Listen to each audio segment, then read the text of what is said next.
So I'm having a problem with the push buttons going too deep.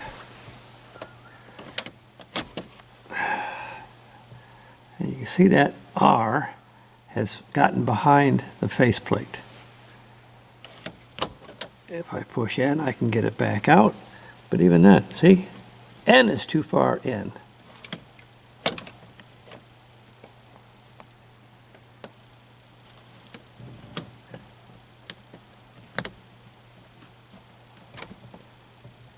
So,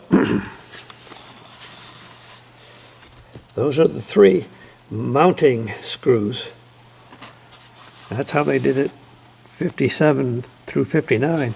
In 60, they mount the transmission mechanism from the face. And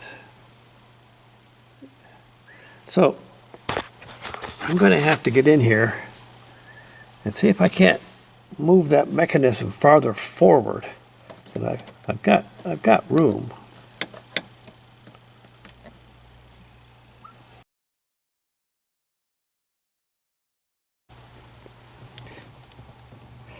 Interesting. You can just take this snout off, which might make things easier.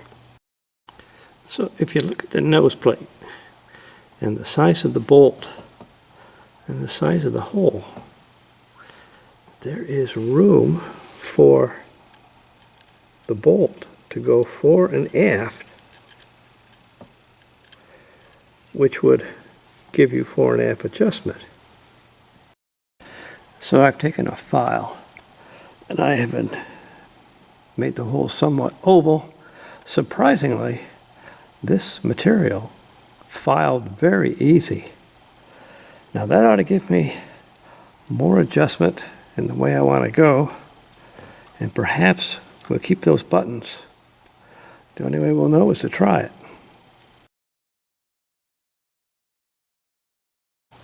Well, that did the trick.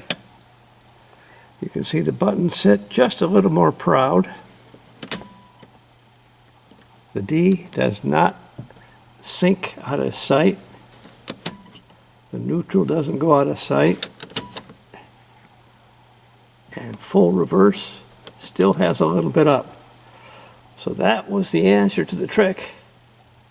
It's just file those holes a little bit, move it this way a little bit. You're back in business.